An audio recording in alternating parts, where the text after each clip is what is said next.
Capítulo 4. Mole de guajolote con ajonjolí y almendra. Ingredientes: un cuarto de chile mulato, 3 chiles pasilla, 3 chiles ancho, un puño de almendras, un puño de ajonjolí, caldo de guajolote, un bizcocho, 1/3 de concha, cacahuates, un cuarto cebolla vino, 2 tablillas de chocolate, anís, manteca, clavo, canela, pimienta, azúcar, semilla de los chiles y 5 dientes de ajos. Manera de hacerse: después de 2 días de matado el guajolote, se limpia y se pone a cocer con sal. La carne de los guajolotes es sabrosa y aún exquisita si se ha cebado cuidadosamente. Esto se logra teniendo a las aves en corrales limpios, con grano y agua en abundancia. 15 días antes de matar a los guajolotes, se les empieza a alimentar con nueces pequeñas, comenzando el primer día con una. Al siguiente, se les echan en el pico 2, y así sucesivamente se les va aumentando la ración, hasta la víspera de matarse, sin importar el maíz que coman voluntariamente en ese tiempo. Tita tuvo mucho cuidado en cebar a los guajolotes apropiadamente, pues le interesaba mucho quedar bien en la fiesta tan importante a celebrarse en el rancho, el bautizo de su sobrino, el primer hijo de Pedro y Rosaura. Este acontecimiento ameritaba una gran comida con mole. Para la ocasión se habían mandado hacer una vajilla de barro especial con el nombre de Roberto, que así se llamaba el agraciado bebé, quien no paraba de recibir las atenciones y los regalos de familias y amigos, en especial de parte de Tita, quien, en contra de lo que se esperaba, sentía un inmenso cariño por este niño, olvidando por completo que era el resultado del matrimonio de su hermana con Pedro, el amor de su vida. Con verdadero entusiasmo, se dispuso a preparar con un día de anterioridad el mole para el bautizo. Pedro le escuchaba desde la sala, experimentando una nueva sensación para él: el sonido de las ollas al chocar unas con otras, el olor de las almendras dorándose en el comal, la melodiosa voz de Tita, que cantaba mientras cocinaba. Habían despertado su instinto sexual, y así como los amantes saben que se aproxima el momento de una relación íntima, ante la cercanía, el olor del ser amado o las caricias recíprocas en un previo juego amoroso, así estos sonidos y olores, sobre todo el del ajonjolí dorado, le anunciaban a Pedro la proximidad de un verdadero placer culinario. Las almendras y el ajonjolí se tuestan en comal, los chiles anchos desvenados también se tuestan, pero no mucho para que no se amarguen. Esto se tiene que hacer en un sartén aparte, pues se les pone un poco de manteca para hacerlo. Después se muelen en metate junto con las almendras y el ajonjolí. Tita, de rodillas, inclinada sobre el metate, se movía rítmicamente y cadenciosamente, mientras molía las almendras y el ajonjolí. Bajo su blusa, sus senos se meneaban libremente, pues ella nunca usó sostén alguno. De su cuello escurrían gotas de sudor que rodaban hacia abajo, siguiendo el surco de piel entre sus pechos redondos y duros. Pedro, no pudiendo resistir los olores que emanaban de la cocina, se dirigió hacia ella, quedando petrificado en la puerta ante la sensual postura en que encontró a Tita. Tita levantó la vista sin dejar de moverse, y sus ojos se encontraron con los de Pedro. Inmediatamente, sus miradas enardecidas se fundieron de tal manera que quien los hubiera visto solo habría notado una sola mirada, un solo movimiento rítmico y sensual, una sola respiración agitada y un mismo deseo. Permanecieron en éxtasis amoroso hasta que Pedro bajó la vista y la clavó en los senos de Tita. Esta dejó de moler, se enderezó y orgullosamente irguió su pecho para que Pedro lo observara plenamente.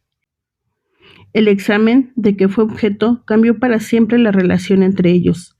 Después de esa escrutadora mirada que penetraba la ropa, ya nada volvería a ser igual.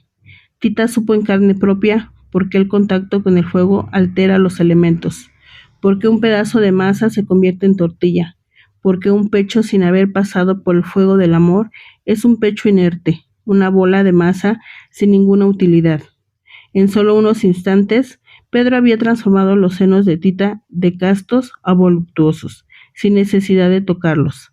De no haber sido por la llegada de Chencha, que había ido al mercado por los chiles anchos, ¿Quién sabe qué hubiera pasado entre Pedro y Tita?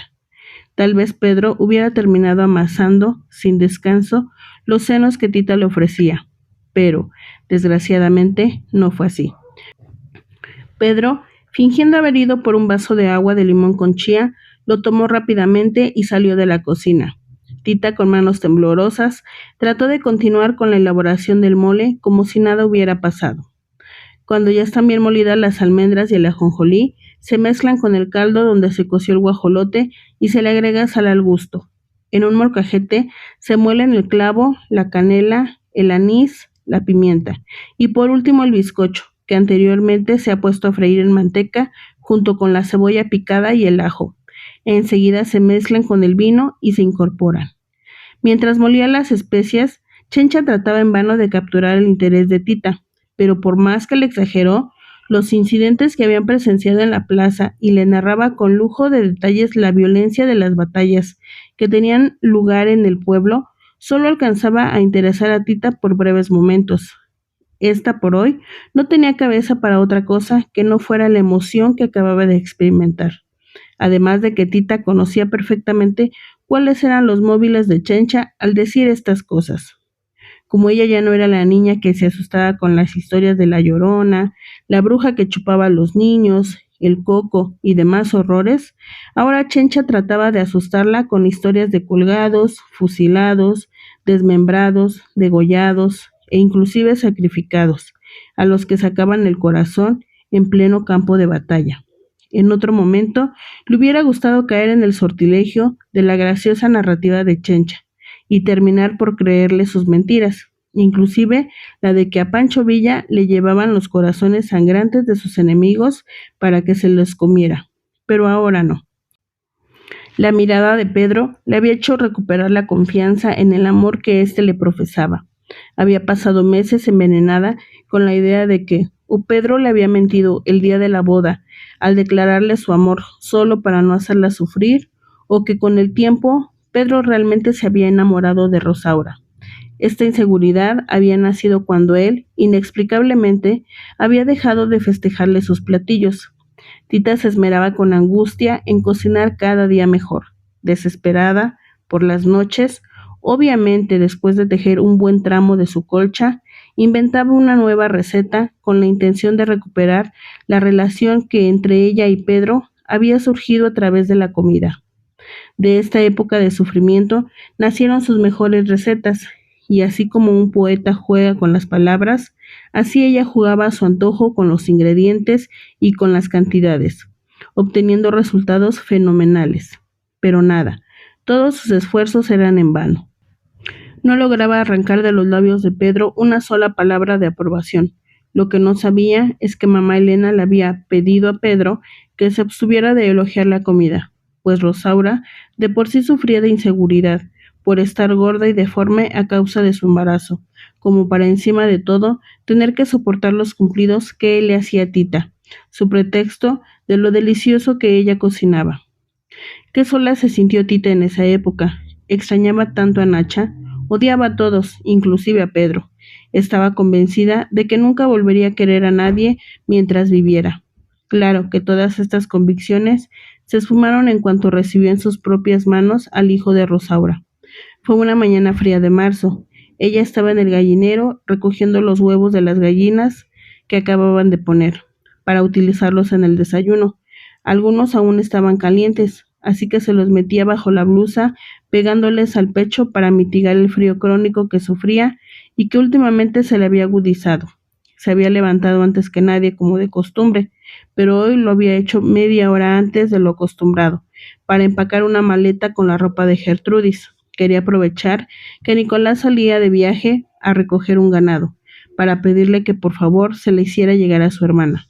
Por supuesto, esto lo hacía a escondidas de su madre.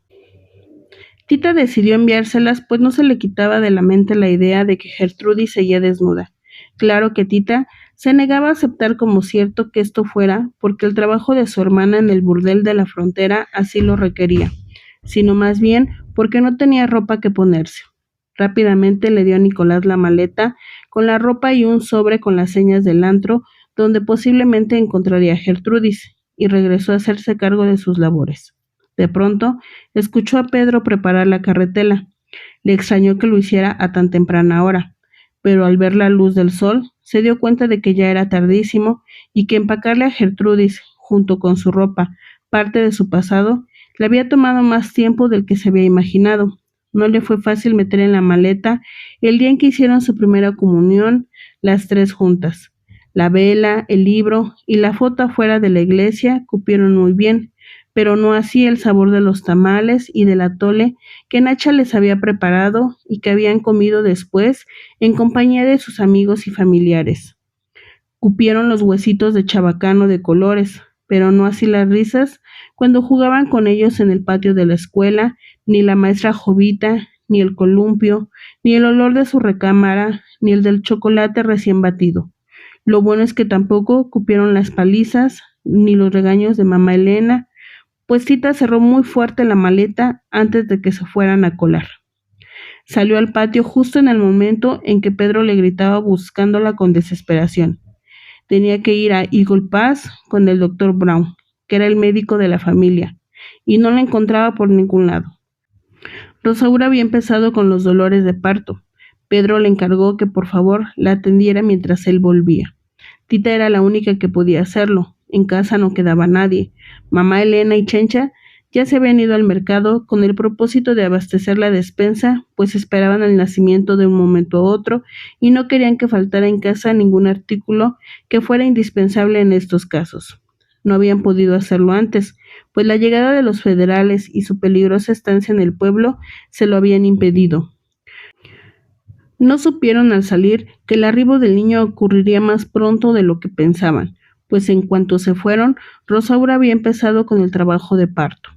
A Tita entonces no le quedó de otra que ir al lado de su hermana para acompañarla, con la esperanza de que fuera por poco tiempo. No tenía ningún interés en conocer al niño o niña o lo que fuera, pero lo que nunca se esperó es que a Pedro lo capturaran los federales injustamente, impidiéndole llegar por el doctor y que mamá Elena y Chencha no pudieran regresar a casa por una balacera que se entabló en el pueblo y las obligó a refugiarse en casa de los Lobo, y que de esta manera la única presente en el nacimiento de su sobrino fuera ella, precisamente ella. En las horas que pasó al lado de su hermana, aprendió más que en todos los años de estudio en la escuela del pueblo. Renegó como nunca de sus maestros y de su mamá por no haberle dicho en ninguna ocasión lo que se tenía que hacer en un parto. ¿De qué le servía en ese momento saber los nombres de los planetas y el manual del Carreño, de pe a pa, si su hermana estaba a punto de morir y ella no podía ayudarla? Rosaura había engordado 30 kilos durante el embarazo, lo cual dificultaba aún más su trabajo de parto como primeriza. Dejando de lado la excesiva gordura de su hermana, Tita notó que a Rosaura se le estaba hinchando descomunalmente el cuerpo. Primero fueron los pies y después la cara y manos. Tita le limpiaba el sudor de la frente y trataba de animarla, pero Rosaura parecía no escucharla. Tita había visto nacer algunos animales, pero esas experiencias de nada le servían en estos momentos. En aquellas ocasiones solo había estado de espectadora. Los animales sabían muy bien lo que tenían que hacer. En cambio ella no sabía nada de nada. Tenía preparadas sábanas, agua caliente y unas tijeras esterilizadas. Sabía que tenía que cortar el cordón umbilical, pero no sabía cómo, ni cuándo, ni a qué altura. Sabía que había que darle una serie de atenciones a la criatura en cuanto arribara a este mundo, pero no sabía cuáles. Lo único que sabía es que primero tenía que nacer, y no tenía para cuándo. Tita se asomaba entre las piernas de su hermana con frecuencia y nada, solo un túnel oscuro, silencioso, profundo. Tita, arrodillada frente a Rosaura, con gran desesperación, pidió a Nacha que la iluminara en estos momentos. Si era posible, que le dictara algunas recetas de cocina. También era posible que le ayudara en este difícil trance.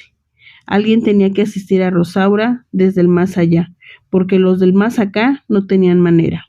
No supo por cuánto tiempo rezó de hinojos, pero cuando por fin despegó los párpados, el oscuro túnel de un momento a otro se transformó por completo en un río rojo, en un volcán impetuoso, en un desgarramiento de papel. La carne de su hermana se abría para dar paso a la vida. Tita no olvidaría nunca ese sonido ni la imagen de la cabeza de su sobrino saliendo triunfante de su lucha por vivir. No era una cabeza bella, más bien tenía forma de un piloncillo debido a la presión a que sus huesos estuvieron sometidos por tantas horas. Pero a Tita le pareció la más hermosa de todas las que había visto en su vida. El llanto del niño invadió todos los espacios vacíos dentro del corazón de Tita. Supo entonces que amaba nuevamente a la vida, a ese niño, a Pedro, inclusive a su hermana, odiada por tanto tiempo. Tomó al niño entre sus manos, se lo llevó a Rosaura y juntas lloraron un rato, abrazadas a él. Después, siguiendo las instrucciones que Nacha le daba al oído, supo perfectamente todos los pasos que tenía que seguir. Cortar, cortar el cordón umbilical en el lugar y momento preciso, limpiar el cuerpo del niño con aceite de almendras dulces, fajarle el ombligo y vestirlo. Sin ningún problema, supo cómo ponerle la primer camiseta y la camisa, luego el fajero en el ombligo, luego el pañal de manta de cielo, luego el de ojo de pájaro, luego la franela para cubrir las piernas, luego la chambrita, luego los calcetines y los zapatos. Y por último, utilizando una cobija de felpa, le cruzó las manos sobre el pecho para que no se fuera a rasguñar la cara. Cuando por la noche llegaron mamá Elena y Chencha acompañadas de los Lobo, se admiraron del profesional trabajo que Tita realizó. Envuelto como taco, el niño dormía tranquilamente. Pedro no llegó con el doctor Brown hasta el día siguiente, después de que lo dejaron en libertad. Su retorno tranquilizó a todos. Temían por su vida. Ahora solo les quedaba la preocupación por la salud de Rosaura, que aún estaba muy delicada e hinchada. El doctor Brown la examinó exhaustivamente. Fue entonces que supieron lo peligroso que había estado el parto. Según el doctor, Rosaura sufrió un ataque de eclampsia que la pudo haber matado. Se mostró muy sorprendido de que Tita le hubiera asistido con tanto aplomo y decisión en condiciones tan poco favorables.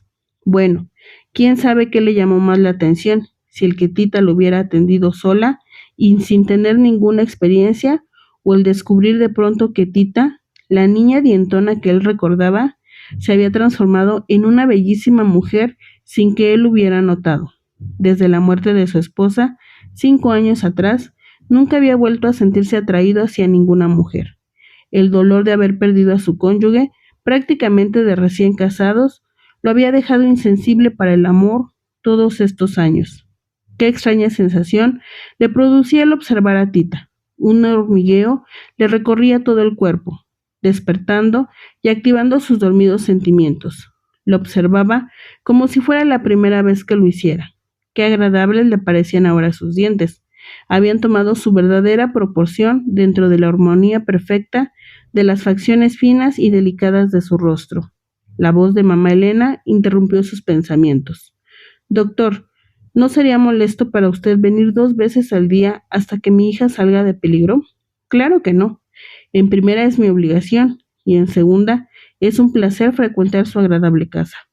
Fue verdaderamente una fortuna que mamá Elena estuviera muy preocupada por la salud de Rosaura y no detectara el brillo de admiración que John tenía en la mirada mientras observaba a Tita, pues de haberlo hecho, no le hubiera abierto tan confiadamente las puertas de su hogar.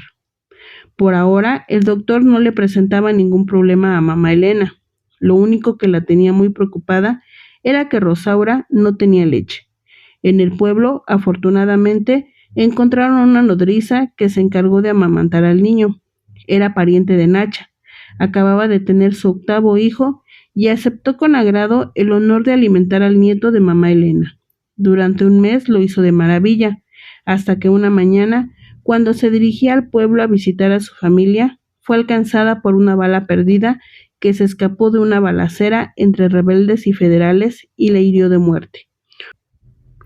Uno de sus parientes llegó a dar la noticia al rancho, justamente cuando Tita y Chencha estaban mezclando en una olla de barro grande todos los ingredientes del mole.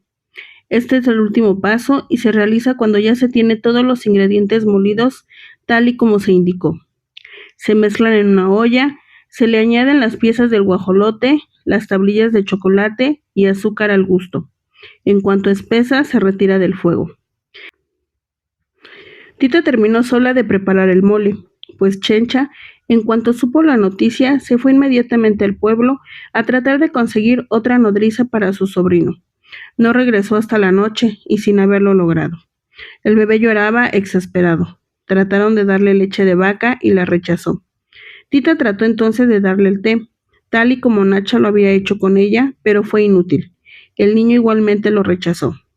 Se le ocurrió ponerse el rebozo que Lupita la nodriza había olvidado, pensando que el niño se tranquilizaría al percibir el olor familiar que éste despedía. Pero por el contrario, el niño lloró con más fuerza, pues ese olor le indicaba que ya pronto recibiría su alimento, y no comprendía el motivo de su retraso. Buscaba su leche entre los senos de Tita. Si hay algo en la vida que Tita no resistía, era que una persona hambrienta le pidiera comida y que ella no pudiera dárselo. Le provocaba mucha angustia, y sin poderse contener por más tiempo, Tita se abrió la blusa y le ofreció al niño su pecho. Sabía que estaba completamente seco, pero al menos le serviría de chupón y lo mantendría ocupado mientras ella decidía qué hacer para calmarle el hambre. El niño se pescó del pezón con desesperación y succionó, con fuerza tan descomunal que logró sacarle leche a Tita. Cuando ella vio que el niño recuperaba poco a poco la tranquilidad de su rostro y lo escuchó deglutir, sospechó que algo extraordinario estaba pasando. ¿Sería posible que el niño se estuviera alimentando de ella? Para comprobarlo, separó al niño de su pecho y vio cómo le brotaba un chisguete de leche. Tita no alcanzaba a comprender lo que sucedía. No era posible que una mujer soltera tuviera leche. Se trataba de un hecho sobrenatural y sin explicación en esos tiempos. En cuanto el niño sintió que lo separaban de su alimento, empezó a llorar nuevamente. Tita, de inmediato, lo dejó que se pescara de ella hasta que sació por completo el hambre y se quedó plácidamente dormido, como un bendito. Estaba tan absorta en la contemplación del niño que no sintió cuando Pedro entró a la cocina. Tita era en ese momento la misma Ceres personificada, la diosa de la alimentación en pleno. Pedro no se sorprendió en lo más mínimo, ni necesitó recibir una explicación. Embelesado y sonriente, se acercó a ellos. Se inclinó y le dio un beso a Tita en la frente. Tita le quitó al niño el pecho. Ya estaba satisfecho. Entonces, los ojos de Pedro contemplaron realmente lo que ya antes había visto a través de la ropa, los senos de Tita. Tita intentó cubrirse con la blusa. Pedro la ayudó en silencio y con gran ternura. Al hacerlo, una serie de sentimientos encontrados se apoderaron de ellos. Amor, deseo, ternura, lujuria, vergüenza, temor de verse descubiertos. El sonido de los pasos de mamá Elena sobre la duela de madera les advirtió oportunamente del peligro. Tita alcanzó a ajustarse correctamente la blusa y Pedro a tomar distancia de ella antes de que mamá Elena entrara en la cocina. De tal manera que cuando abrió la puerta no pudo encontrar, de lo que las normas sociales permiten, nada de qué preocuparse. Pedro y Tita aparentaban gran serenidad. Sin embargo, algo olió en el ambiente que la hizo agudizar todos sus sentidos y tratar de descubrir qué era lo que la inquietaba. Tita, ¿qué pasa con ese niño? ¿Lograste hacerlo comer? Sí, mami, tomó su té y se durmió. Bendito sea Dios. Entonces, Pedro, ¿qué esperas para llevar al niño con tu mujer? Los niños no deben estar lejos de su madre. Pedro salió con el niño en brazos. Mamá Elena no dejaba de observar detenidamente a Tita. Había en sus ojos un destello de turbación que no le gustaba nada.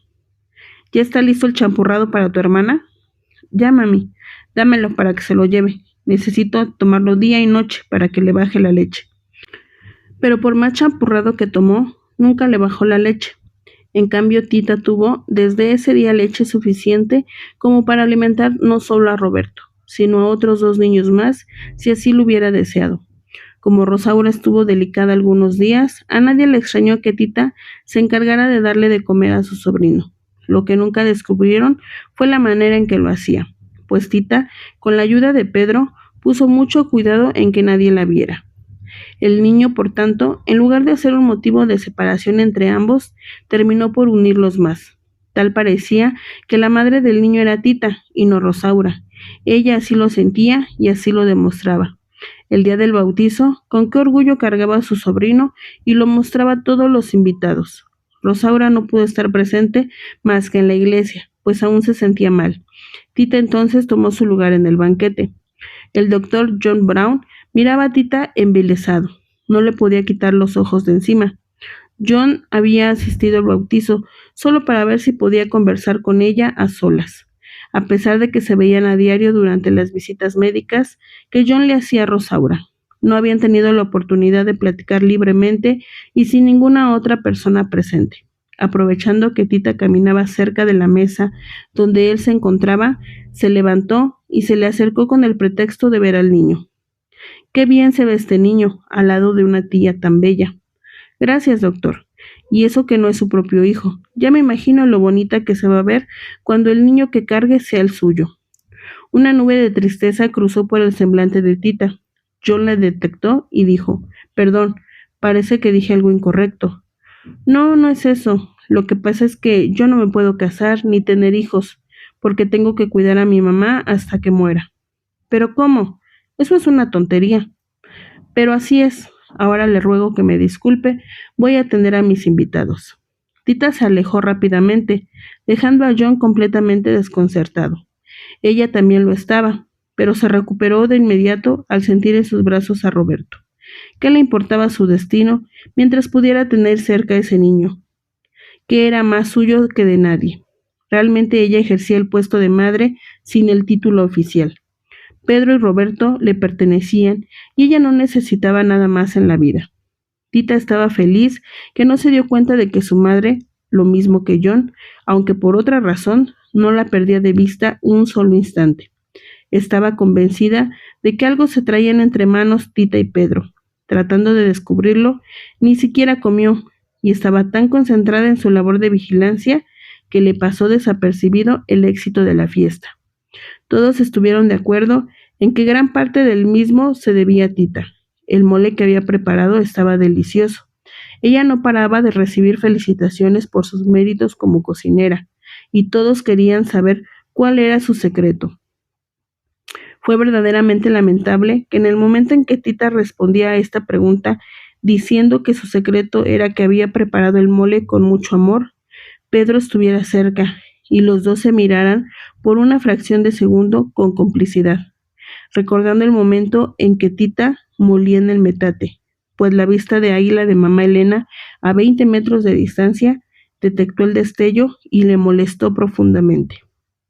Entre todos los invitados, ella era realmente la única molesta, pues curiosamente, después de comer el mole, todos habían entrado en un estado de euforia que los hizo tener reacciones de alegría poco comunes. Reían y alborotaban como nunca lo habían hecho, y pasaría bastante tiempo antes de que lo volvieran a hacer.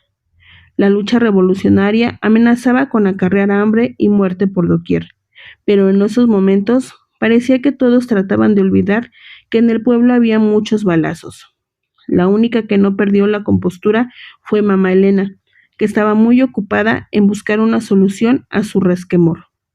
Y aprovechando un momento en que Tita estaba lo suficientemente cerca como para no perder una sola de las palabras que ella pronunciara, le comentó al padre Ignacio en voz alta: «Por cómo se están presentando las cosas, padre, me preocupa que un día mi hija Rosaura necesite un médico y no lo podamos traer, como el día en que dio a luz. Creo que lo más conveniente sería que en cuanto tenga más fuerzas, se vaya junto con su esposo y su hijito a vivir en San Antonio, Texas, con mi primo. Ahí tendrá mejor atención médica». «Yo no opino lo mismo, doña Elena. Precisamente por cómo está la situación política, usted necesita de un hombre en casa que la defienda». «Nunca lo he necesitado para nada. Sola he podido con el rancho y con mis hijas. Los hombres no son tan importantes para vivir, padre», recalcó, «ni la revolución es tan peligrosa como la pintan. Peor es el chile y el agua lejos». «No, pues eso sí», respondió riéndose. «Ah, que doña Elena, siempre tan ocurrente. Y dígame, ¿ya pensó dónde trabajaría Pedro en San Antonio?»